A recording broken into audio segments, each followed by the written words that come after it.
1, 2, 3, let's go!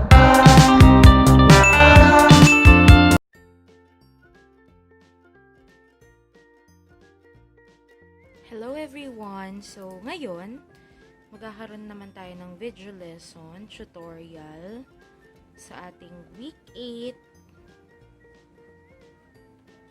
Mathematics 6. So, sa ating Week 8 Mathematics 6, it's about division of decimals up to 2 decimal places by whole numbers and division of mixed decimals up to 2 decimal places. So, nung nakaraan, nakapag-divide na tayo ng whole number to a decimal number. Yan, ngayon, lesson 1 muna tayo, dividing decimals or mixed decimals up to 2 decimal places by whole number. Yan, so, una nating gawin is itong nasa what's more. 28 divided by 326 and 20 hundredths. So, ngayon, wala tayong i-move na mga decimal point. Kasi kung makikita nyo, yung nasa divisor natin ay whole number na. So, as is na yan. Okay? So, mag-divide na tayo. Ilang 28 meron sa 32? So, we only have 1. 1 times 28 is 28. 32 minus 28 is 4. Bring down 6. So, ilang 28 meron sa 46? So, we only have 1. 1 times 28 is 28, then minus. 46 minus 28, 16, 3. 16 minus 8 is 8. 3 minus 2 is 1, then bring down 2. Ngayon, wag nyong kakaligtaan na i-align itong decimal point natin na nasa dividend dito sa quotient. So, lalagay natin yung decimal point. Now, ilang 28 meron sa 182. So, kung medyo nahihirapan kayo, pwede naman kayong multiply ng mag-multiply. So, try natin 28 times 5. So, ilang 5 times 8 is 40. Then, 10. 5 times 2, 10 plus 4, 140. So, dagdag lang tayo ng 28. 8, 168. Tapos, dagdag pa ulit tayo ng 28. 16, carry 1. 6, 7, 8, 9. Okay. So, dito, kung makikita ninyo, anong pipiliin natin?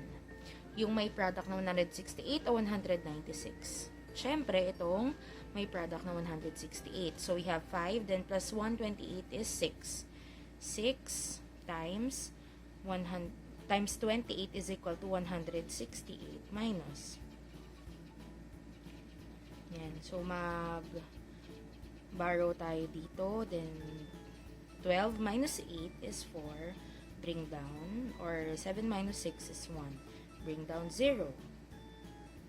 Yan. So, kung makikita nyo, 140. Dito sa sinolve natin kanina, meron na ring 140 dyan.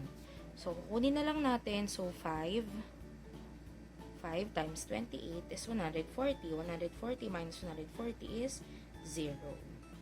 So, ang quotient natin ay 11 and 65 hundredths. So, let's have the next example.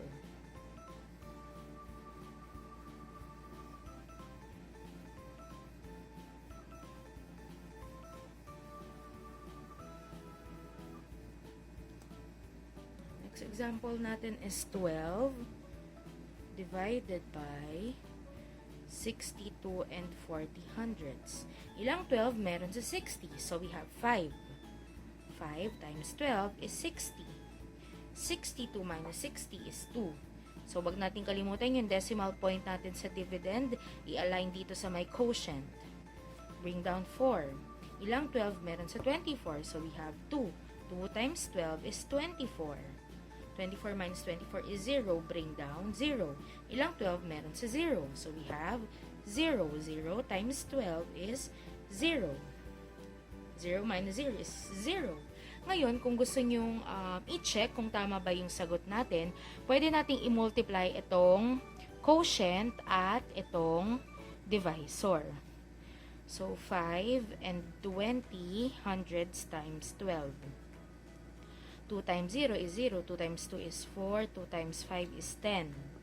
1 times 0 is 0. 1 times 2 is 2. 1 times 5 is 5. Then let us add 0, 4, 2, and then 6. Makikita natin, we have 2 decimal places dito. So, 1, 2.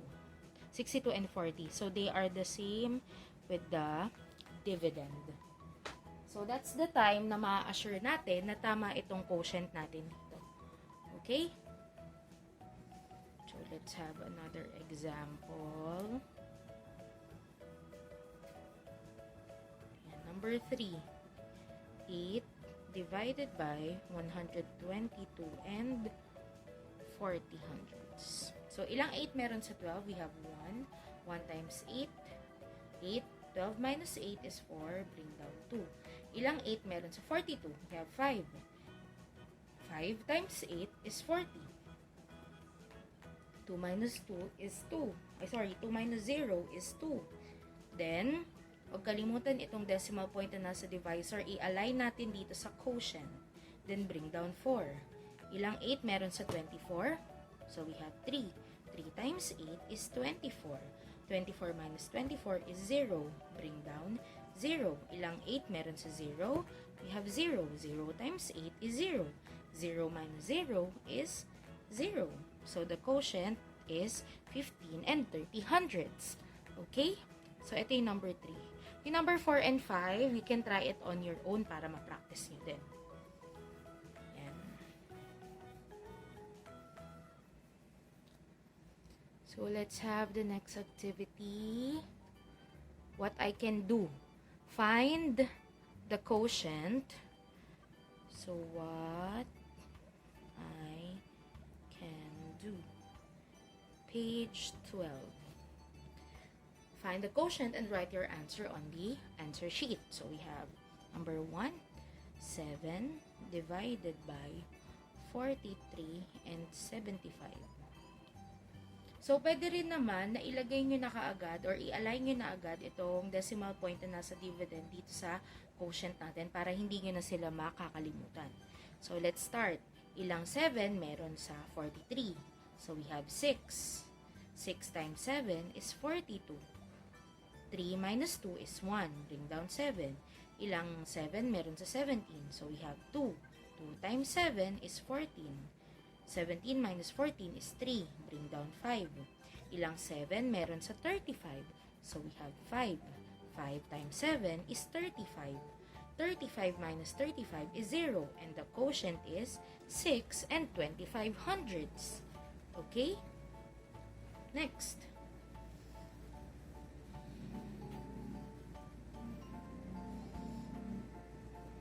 So, we have 12 divided by 107 and 40 hundredths. So, align na natin agad itong decimal point. Ilang 12 meron sa 10? So, wala. Ilang 12 meron sa 107? So, let's multiply by 9. 9 times 2 is 18. Carry 1. 9 times 1, 9 plus 1, 0. Okay, so, it means na 8 dapat. 12 times 8. 8 times 2, 16. Carry 1. 8 times 1 is 8 plus 1, 96. So, we have 8, 96. Then, minus 107 minus 96 is 11. Then, bring down 4. So, ilang 12 meron sa 114? So, we have 9. 9 times 12 is 108. 0. 14 minus 8 is 6. Bring down 0. Ilang 12 meron sa 60? We have 5. 5 times 12 is 60. 60 minus 60 is 0. And our quotient is 8 and 95 hundredths. Okay? Next example. So, let's have number 3. 24 divided by 320 and 40. Align na natin. So, ilang 24 meron sa 32? So, we have 1. 1 times 24 is 24. 12 minus 4 is 8. Bring down 0. Ilang 24 meron sa 80? So, we have 3. 3 times 24 is 72. 80 minus 72 is 4. Ay, sorry. 2. Mali. 80 minus 72 is 8. Bring down 4. Ilang 24 meron sa 84? So, we have 3 again. 3 times 24 is 72. Minus 4 minus 2 is 2. So, 8 minus 7 is 1. Bring down 0. 24 times 5 is equal to 5 times 4 is 20. 5 times 2 is 10 plus 2 is 12. So, we have 5. 5 times 24 is 120. And the quotient is 13 and 35 hundredths. Okay? So, yung number 4 and 5, you can try it on your own para ma-practice nyo din. Next, letter B. So, read and solve. Show your solution and answer on a separate sheet of paper. Vanji, a store owner, has 8 and 12 kilograms 12 kilograms of candies. If she puts the candy inside 7 jars equally, how many kilograms? Okay, so ang tanong daw natin, si Vanji daw ay isang store owner. Meron daw siyang 8 and 12 kilograms of candies. Kung ilalagay niya daw yun sa 7 na jars equally, so if she will put it into 7 jars equally, ilan daw kaya yung laman ng kada jar? So, we will divide 7 by, or we will divide 8 and 12 hundredths by 7. Align na natin. So, ilang 7 meron sa 8? We have 1. 1 times 7 is 7. 8 minus 7 is 1. Put down 1. Ilang 7 meron sa 11? We have 1. 1 times 7 is 7. 11 minus 7 is 4. Bring down 2. Ilang 7 meron sa 42? We have 6. 6 times 7 is 42. 42 minus 42 is 0. So, ang quotient natin ay 1 and 16 hundredths. Dun sa problem natin, each jar will contain 1 and 16 kilograms of candies. Okay?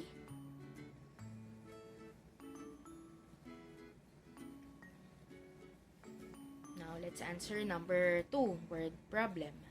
On his birthday, Jesse receives a cash gift of 189 pesos and 75 centavos. He wants to split the amount into 3 leisure activities, namely zoo tickets, game tickets, and movie downloads. If she wants to budget the same amount for each activity, how much amount will he allot in each activity?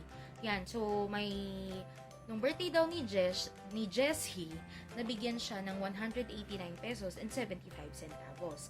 Ngayon, gusto niyang pumunta doon sa 3 leisure activities.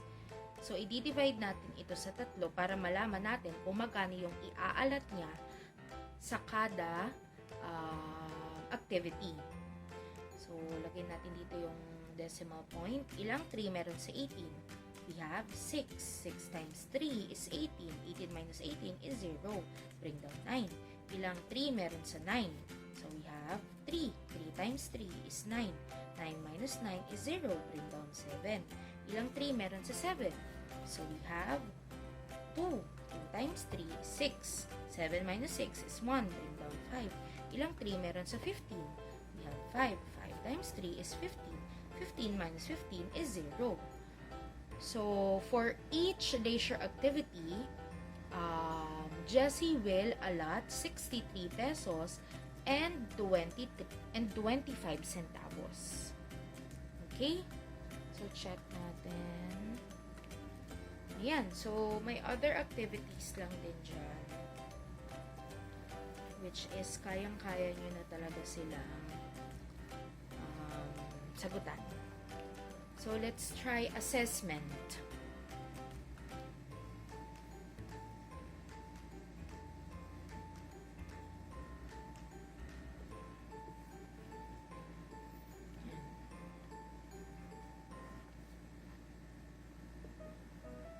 align natin yung decimal.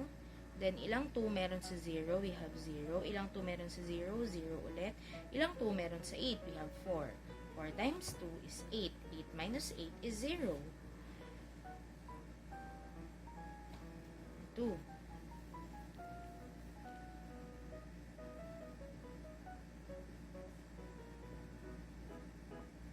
Ilang 7 meron sa 0?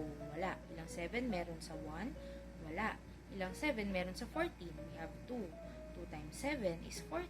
14 minus 14 is 0. So, answer tayo hanggang number 4. 9 divided by 1 and 17. So, ilang 9 meron sa 1? We have 0. Ilang 1 meron sa ilang 9 meron sa 1? 0. Ilang 9 meron sa 170? So, let us sorry. Ito pala. 11 para gagamitin natin dito. Ilang 9 meron sa 11? So, we have 1. 1 times 9 is 2. Bring down 7. Ilang 9 meron sa 27? We have 3. 3 times 9 is 27. 27 minus 27 is 0. So, answer is 1300ths. Last. 6 divided by 24. Ilang 6 meron sa 0? Ilang 6 meron sa 2? Ilang 6 meron sa 24? We have 4. 4 times 6 is 24. 24 minus 24, 0. Number 4 na ito. Okay? Then the rest, you can do it by yourself. So, practice lang ng practice. Yan. So, let's try the additional activity.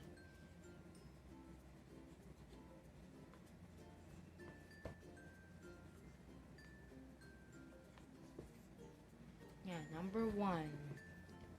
12 divided by 60 and 24.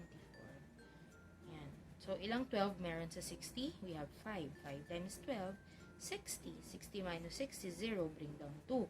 Ilang 12 meron sa 2? We have 0. 0 times 12 is 0. 2 minus 0 is 2. Bring down 4. Ilang 12 meron sa 24? We have 2. 2 times 12 is 24. 24 minus 24, 0. Next. Number 2. 8 divided by 122 and 40. Ilang 8 meron sa 12? We have 1. 1 times 8 is 8. 12 minus 8 is 4. Bring down 2. Ilang 8 meron sa 42? We have 5. 5 times 8 is 40. 2 minus 0 is 2. Bring down 4. Ilang 8 meron sa 24? We have 3. 3 times 8 is 24. 0. Bring down 0. Ilang 8 meron sa 0? We have 0. 0 times 8 is 0. 0 minus 0, 0. So, the quotient is 15 and 30 hundredths. Yan. So, ganun lang yung pag-divide natin. Now, let's try. So, yung kanina ay lesson number 1. Let's try lesson number 2.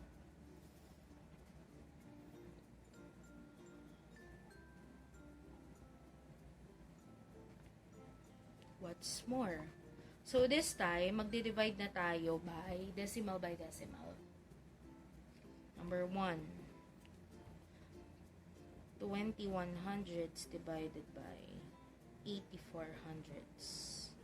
So, bawal tayo mag-divide kaagad kasi diba yung divisor natin ay decimal number. So, what should we do? Move natin ito ng dalawa. And of course, kung anong ginawa natin sa divisor, hindi yung gagawin natin dito sa dividend. So, move din natin ng dalawa. 1, 2, and then align na natin dito sa ating quotient. Yan. So, pwede na tayong mag-divide. Ilang 21 meron sa 84. So, we have 4. 4 times 21 is 84. 84 minus 84 is 0. So, the quotient is 4. Okay? Next. Number 2. 25 divided by 75. Move na natin. 1, 2. 1, 2. Ilang 25 meron sa 75? We have 3. 3 times 25, 75. 75 minus 75 is 0. So, the quotient is 3. Next. 0.03 and then 57. 0 and 57. So, move natin dalawa. 1, 2. Basta ang goal natin, divisor, laging whole number. Ilang 3 meron sa 5? We have 1. 1 times 3 is 3. 2. 5 minus 3 is 2. Bring down 7. Ilang 3 meron sa 27? We have 9. 9 times 3 is 27. 27 minus 27, 0. So, the quotient is 19. So, ibig sabihin, merong 19 na 300s dito sa 5700s. Okay? So, the next numbers, yung 3 to 5, do it on your own, mag-practice. Kung medyo nahirapan, you can comment down below.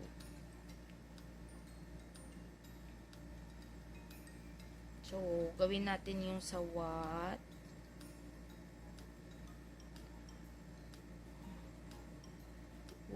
I can do.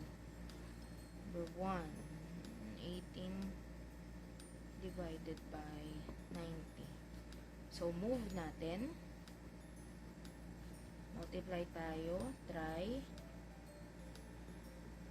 Okay. So, dito na yung decimal point natin. And then, there are 5 18s in 90. 90 minus 90 is 0. So, the answer is 5. Next. 22 divided by 66 hundredths. Move 1 to 1, 2. Answer natin, there are 3. 3 times 22 is 66. Minus 66, 0. And the answer is 3. Okay? So, ganun lang yung paggawa natin dito sa what can I do. Yan. So, let's check kung yung third lesson ay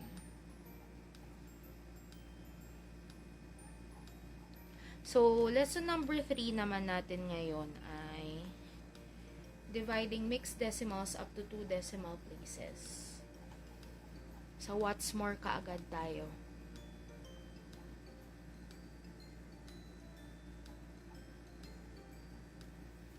Wala na bang other activities? So, try natin ito. 7 and 50 hundredths divided by 97 and 50. Yan. So, move natin to. 1, 2. 1, 2. Ilang 750? Meron sa 975. We have 1. 1 times 750. 5.